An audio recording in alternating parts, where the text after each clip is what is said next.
gotta get my hat on. Sometimes I feel kind of naked without the hat on. You know what I mean?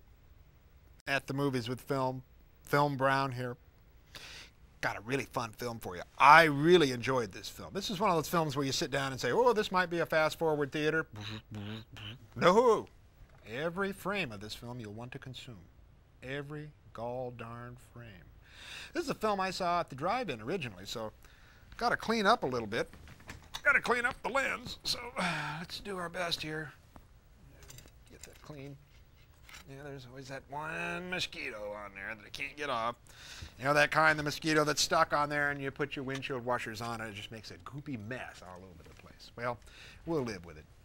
What's the film we're showing tonight? Now, by the credits, it says Samson and the Wax Museum, but this is actually Santo and the Wax Museum, 1963. Santo is sort of a tradition in Mexico. He's a wrestler, and he's a superhero. He's a bit like Batman without Robin.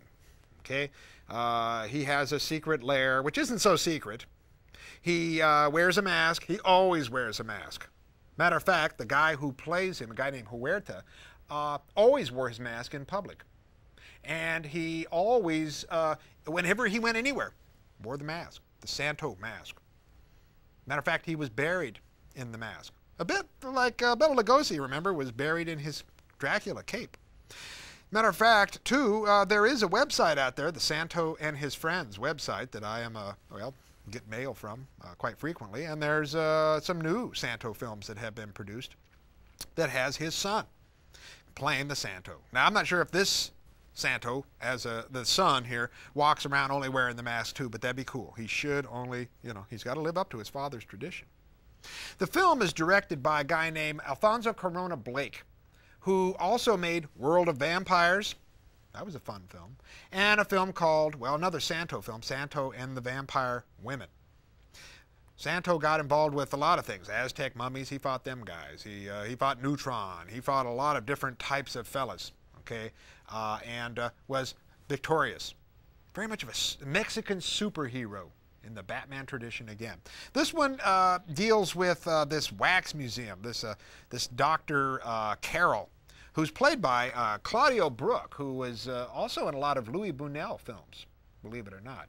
He played Simon in Simon of the Desert, believe it or not. We've shown that on here. So he's in some of those, well, films up here, some people would say. Films in the arty-farty world, okay? Though I wouldn't put Buñuel in that arty-farty world area at all. I'd say he's right there with us.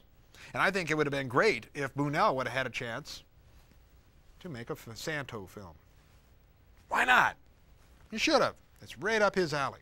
Well, anyway, Dr. Carroll was a guy who sort of had a hard time in concentration camp time, I guess, and he got kind of twisted.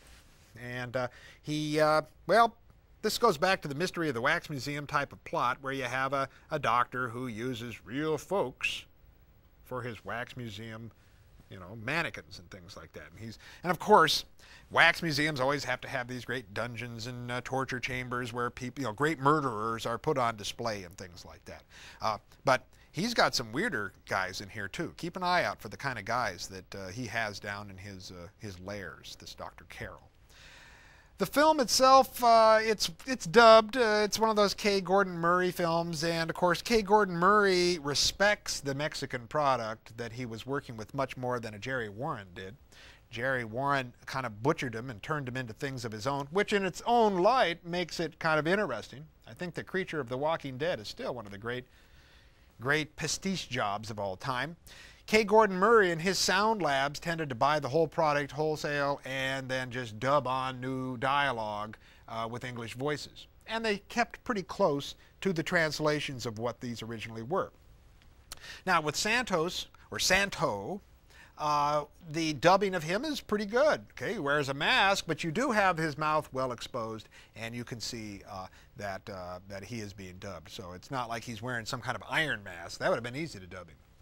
He drives a real nifty convertible car. I'm not a big guy on cars or takes of cars. I know Clark, he would figure it out, what kind of car that baby was. No doubt I'll hear about it later when we get a chance to get that thing screened in just a few minutes. He'll say, yep, that is X convertible. Well, to me, X convertible sounds good. And it is I'd like that car. I'd love to have gotten a hold of Santo in his car. There's a lot of great wrestling scenes in here, of course. You got to remember, it's a wrestling movie. It's a horror film, wrestling film.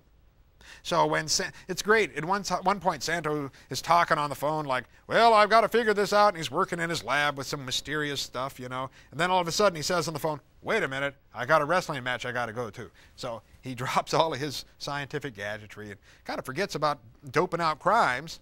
Got to go get into the squared ring, fight some guy, some Nature Boy Kirby type guy, and then go back to solving crimes. Got two of those worlds going on. You know, it's kind of interesting. This film doesn't worry about that reality business, you know, whether, you know, if he can take time out from his crime business to go out and do his wrestling work. Which one's more important anyway? Probably his wrestling stuff. Yeah. And there's some great scenes where he wrestles a bunch of guys out in the dark, out in fields and things like that, and he beats up a lot of guys who kind of, at one point you might have thought were actually mannequins, but hey, they kind of turn into real. Well, Santo, great film. If you get a liking for this kind of movie, it becomes quite addictive. You might want to look up other Mexican products, those south of the border things. And I would say get the K. Gordon Murray varieties. You know, I'm not going to besmirch the quality of the Jerry Warren stuff, but there is a difference, quite a difference. Might I say that this Santo is a bit more poetic than you will find that is going on with the other films that maybe Jerry Warren works with. Well, 1963. Don't let those credits bother you where it says Samson. And they even call him Samson, but it is Santo. Okay? When you watch the wrestling match, you'll see people in the audience yelling, Santo, Santo, Santo. Well, they didn't even take time to dub those guys. So they kind of call him two different things. Don't worry about it. It's Santo. Santo in the Wax Museum. Have fun. Enjoy the movie. Roll 'em, Smokey. Yeah, it's time for your wrestling match. Yep. I'm ready. They call me the Mallet Mauler. Let's go.